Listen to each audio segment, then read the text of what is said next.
다 같이 묵도하심으로 우리 5월 서울교회 은퇴목사회 월요회 경건회를 시작하겠습니다. 묵도하겠습니다.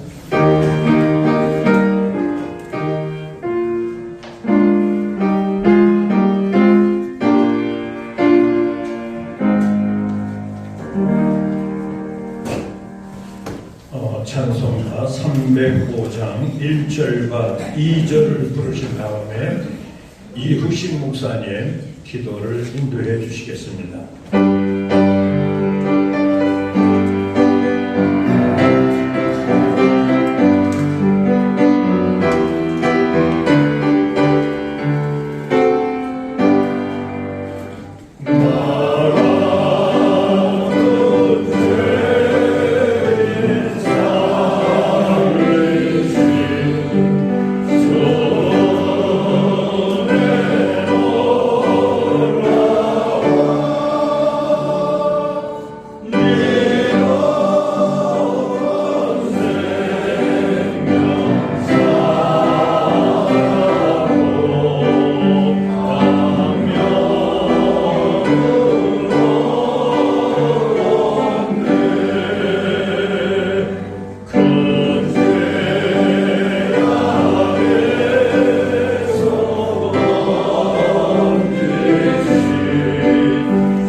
오늘 서울교회 은퇴 목사회로 모여 예배드리고 사랑의 주제를 나누게 하시니 감사드립니다.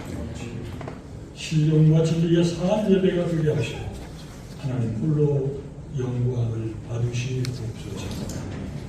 저희를 목사로 세워주시고 평생 주님의 몸된 교회를 섬기게 하시는 일을 감사드립니다. 저희들의 노년이 하나님 보시기에 아름답게 하시고 자손들에게 복이 되게 하옵소서. 주님의 평강으로 살게 하시고 마음으로 기도할 뿐 아니라 성령으로 기도하고 말씀을 사랑하며 기쁨과 감사, 찬양으로 살게 하옵소서. 우리의 후손들과 섬기던 교회 위에 하나님의 은총과 축복이 대대로 함께하여 주옵소서. 연동교회를 축복해 주시고 이 모임을 위해 항상 수고하는 임원들 복 주시고 오늘 참석하지 못한 분들과 그 가족들에게도 풍성한 복을 내려 주옵소서. 한국교회를 특별히 사랑하사 부흥케 하시고 놀라운 은혜로 함께해 주셨음을 감사드립니다. 우리의 모든 허물과 죄악을 십자가의 보혈로 씻어주시고 은혜와 진리가 충만한 교회, 위로와 사랑, 평화와 기쁨이 넘치는 교회로 회복시켜 주셔서 구원받는 자가 날마다 더하는 은혜가 있게 하옵소서. 성령으로 충만하게 하셔서 민족 복음화와 세계 선교의 영광스러운 사명을 능히 감당하게 하시고 세상을 섬기는 소금의 사명과 이웃에게 희망을 주는 빛의 사명도 잘 감당하게 하옵소서. 이 민족을 환난과 시련에서 건져주시고 세계가 부러워하는 선진국으로 세워주심을 감사드립니다. 대통령 선거가 있습니다. 하나님을 경외하는 사람, 사랑과 섬김으로 국민 대통합을 이루고 경제를 회복시키며 평화와 희망의 새 시대를 열어갈 지도자를 세워 주옵소서. 갈등과 분열의 깊은 상처를 치료하여 주시고 하나님의 공의와 하나님의 사랑이 강물처럼 흐르는 평화의 나라가 되게 하소서. 하나님의 손에서 남북이 통일되게 하시고 세계 선교의 선봉으로 쓰임받는 나라가 되게 하옵소서. 저출산 문제가 해결되게 하시고 이단들과 동성애, 마약 중독, 가짜뉴스가 사라지게 하시며 한류를 타고 복음의 향기가 온 땅에 두루 퍼지게 하소서. 지구촌 모든 곳에 무신론이 사라지고 공산주의가 무너지게 하시고 온갖 거짓신과 우상들과 미신들이 사라지게 하소서. 모든 나라 모든 민족의 하나님을 아는 지식이 편만하여 오직 하나님만을 섬기는 온 인류가 되게 하옵소서. 세워주신 목사님의 말씀을 통해 하나님의 음성을 듣게 하시고 새 은혜를 힘입게 하옵소서. 변함없는 사랑으로 항상 함께 하시는 예수님의 이름으로 기도드립니다.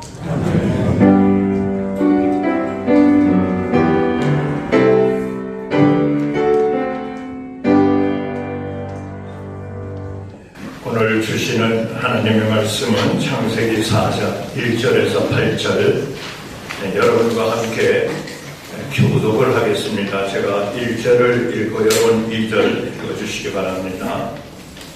아담이 그의 아내 하와와 경에 동침하매 하와가 임신하여 가인을 낳고 이르되 내가 여호와로 말미암아 등남하였도다 하니라.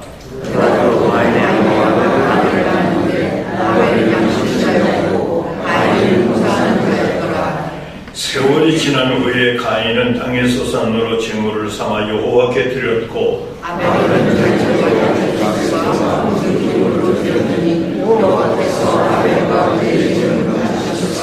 가인과 그의 제물은 받지 아니하신지라. 가인이 몹시 분하여 안색이 변하니 여호와께서 가인에게 이르시되 내가 원하여 나의 어찌됨이며 안색이 변하면 어찌됨이냐. 네가 선을 행하면 어찌 낯을 들지 못하겠느냐. 선을 행하지 아니하면 죄가 문에 엎드려 있느니라. 죄가 너를 원하나 너는 죄를 다스릴지니라. 가인이 내가 가인을 하고 그들이 이르되 가인이 내가 아멘. 이제 이 본문을 가지고 교육자회 회장이신 양희석 목사님께서 연약한 자의 하나님 제하의 말씀을 주실 때에 많은 은혜가 되시기를 바랍니다. 선배님들 앞에서 설교한다고 생각하니 힘이 듭니다. 그러나 해야 한다고 하니 그냥 하겠습니다. 어여삐 봐주시기를 바랍니다. 누군가의 정점을 들여서 준비한 선물을 내놓았는데 그 사람이 외면한다고 마음이 많이 상할 것 같아요.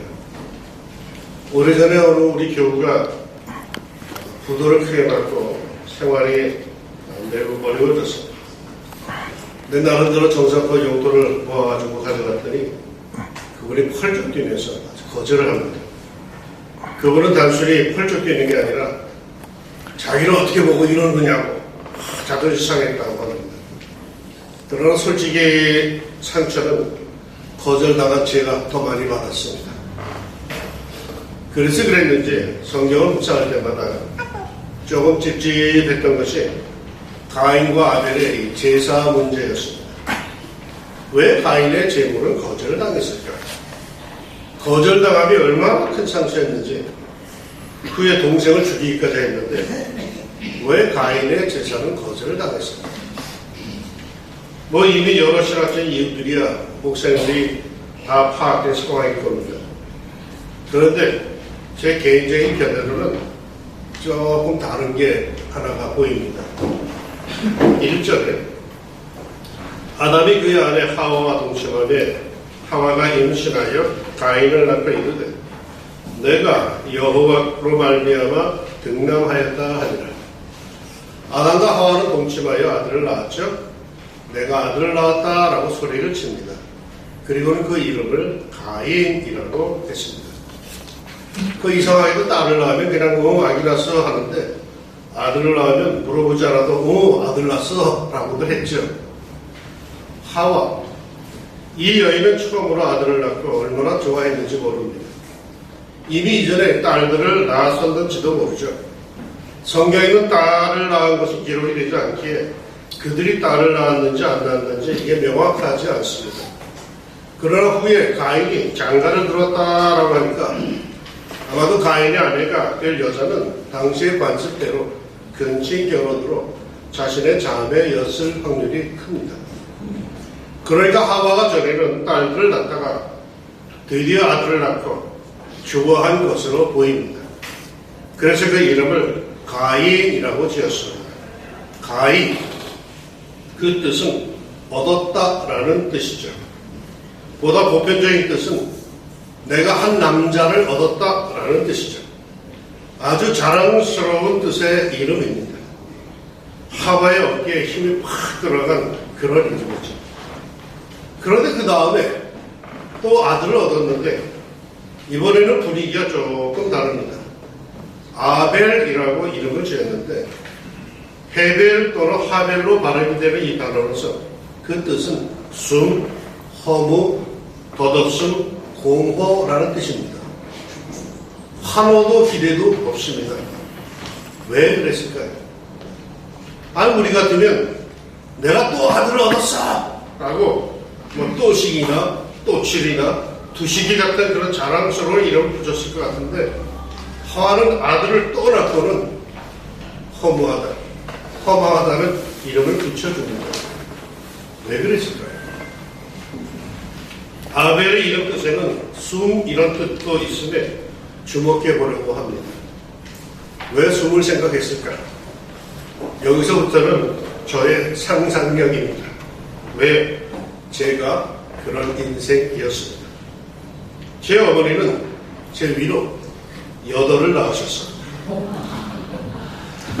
북에서 피난을 내려와서 고생고생하여 원치 않는 날을 갖게 되셨습니다.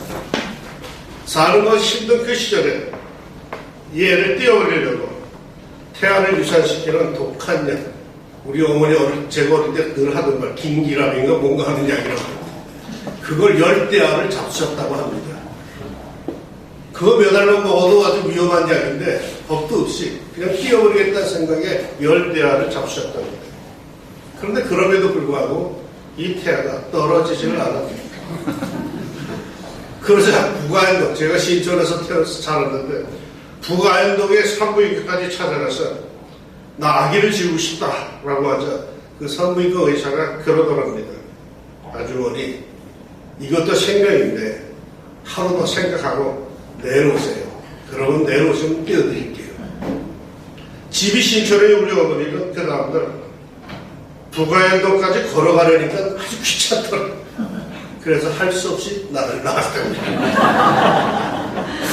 얼굴은 못 봤지만 그 북아현동 산부인과 선생님은 제 생명의 은인이십니다. 근데 어떤 아이를 낳았을까요? 제가 어릴 적에 동네 어른들은 나를 볼 때마다 신통하다는 눈으로 이렇게 바라보고 나섰습니다. 그리고 나는 이상하게도 발을 삐기를 잘했습니다. 그리고 뜀박질 못했습니다. 숨이 감당하지 못할 정도였습니다. 제 기억으로는 초등학교 저학년 시절에 절반밖에 학교를 못 간 것으로 기억합니다. 왜 그랬을까요? 아기가 태어났는데 그 독한 유산약으로 인해가지고 뼈 마디가 다 무르고 이 다리가 이렇게 휜 이런 아기가 태어났습니다. 그것도 숨도 제대로 쉬지 못하는 아주 약골 중에 약골이 태어났습니다. 부모가 볼 때 그 아기는 곧 죽을 것이라고 여겼습니다. 그래서 보조에 올리지도 않았고 내버려 뒀죠.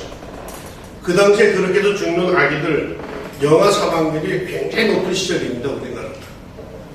그런데 이상하게도 세월이 가는데 그 약한 아기가 버팁니다.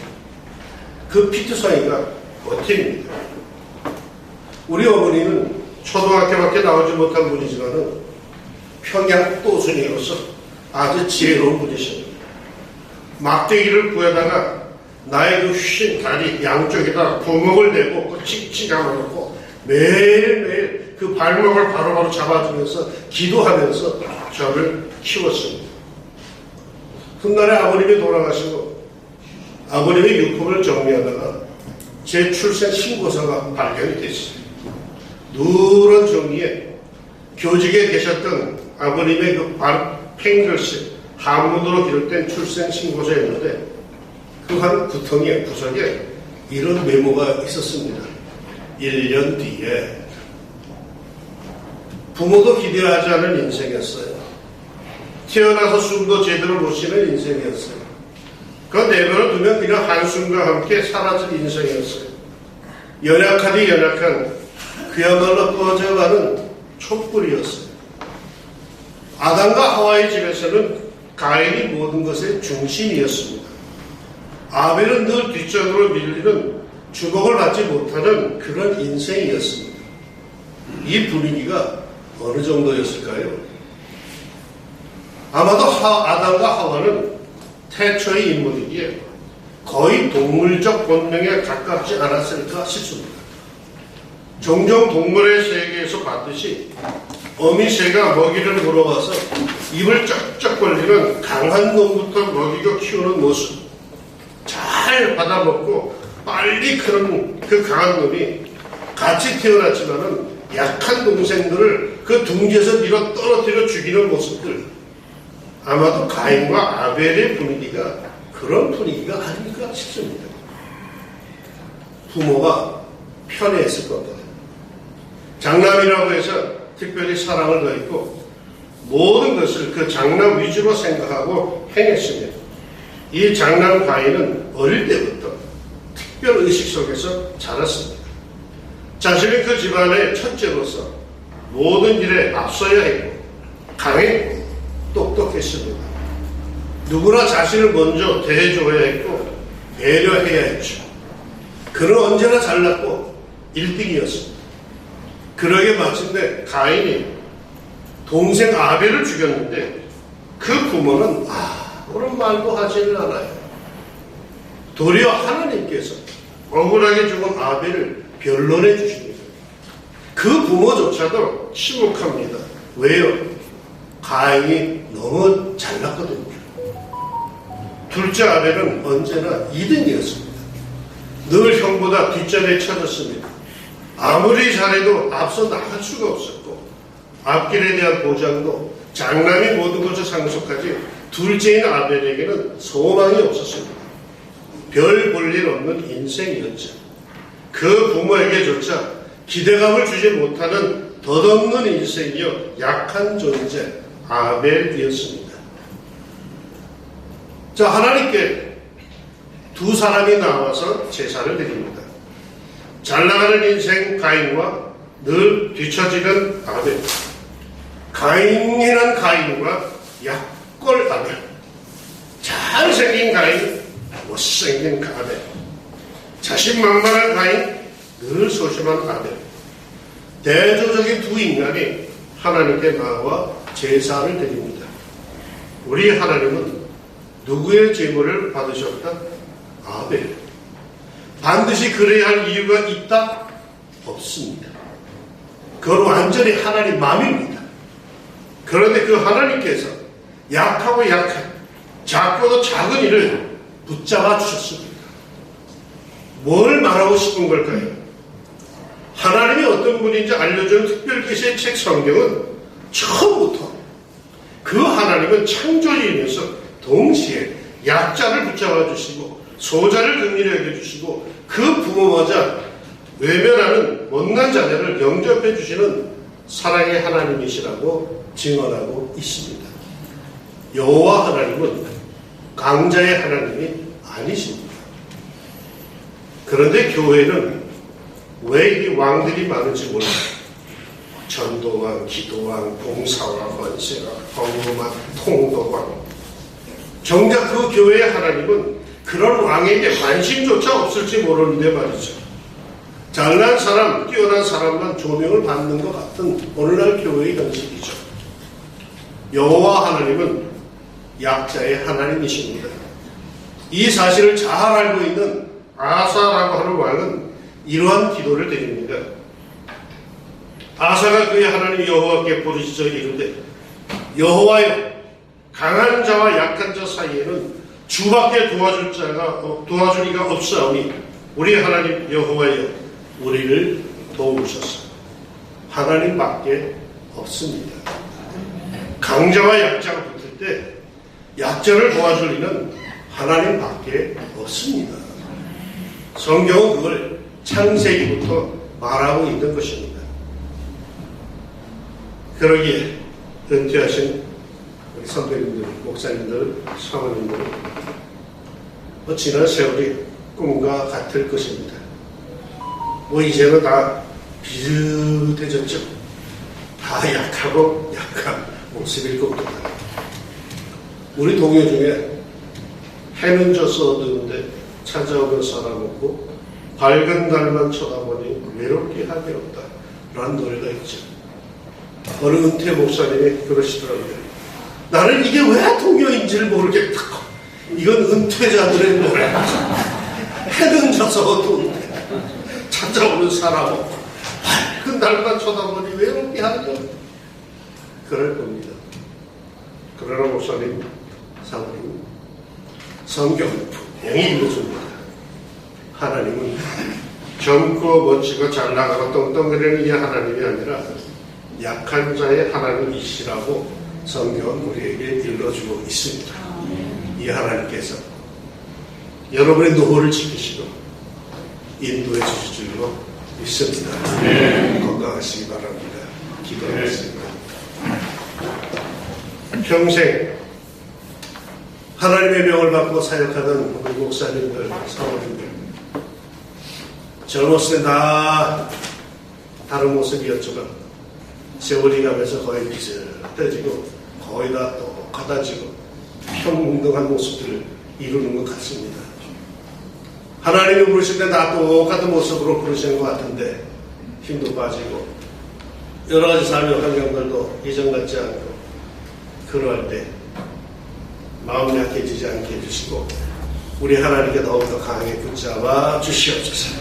하나님은 분명히 약한 사람의 하나님이라고 성경이 창세기부터 말씀하고 있는데 하나님 더 가까이 우리 믿음의 어른들 목사님과 사모님들은 하나님과 더 친해지게 해주시고 하나님께서 기뻐하시는 그런 노후의 삶을 보낼 수 있도록 주님 도와주시옵소서. 거저 어렵기는 너무 많이 아프지 않게 해주시고 참으로 넘어지지 않게 해주시고 마음에 사람 깃들지 않게 해주시고 늘 주님과 동행하는 하늘 소망이 더 뚜렷해질 수 있는 믿는 자들이 본을 삼을 수 있는 믿음의 어른들이 꼭 되도록 주님께서 지켜 주옵소서. 아멘의 하나님, 그 약한 자의 하나님, 우리 목사님들과 우리 사모님들을 지켜주시고 남들이 알지 못하는 그 은밀한 신비로운 기쁨과 감사가 더욱 넘쳐나게 하여 주옵소서. 예수님의 이름으로 기도합니다. 아멘.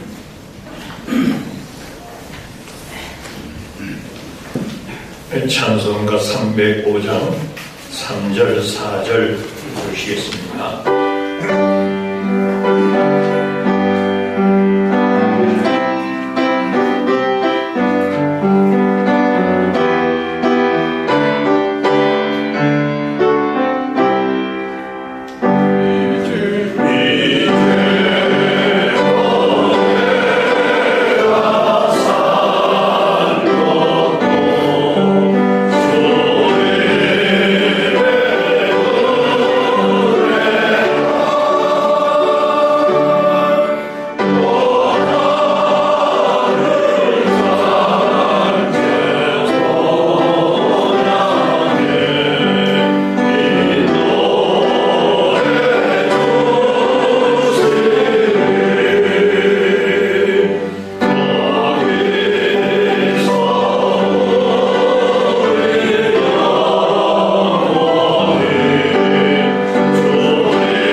이형기 목사님 마지막 축도함으로 예배를 마치고 이곳에서 진행하겠습니다.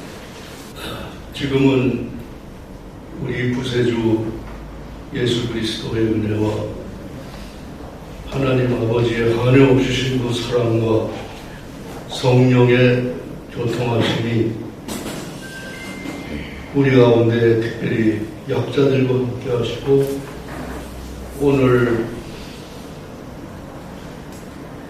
이 지구가 어려운 가운데에 약자로서 도움을 필요하고 있사옵나이다. 성령께서 지금부터 영원까지 특별히 약한 자들과 함께 하시기를 간절히 축원하옵나이다. 아멘.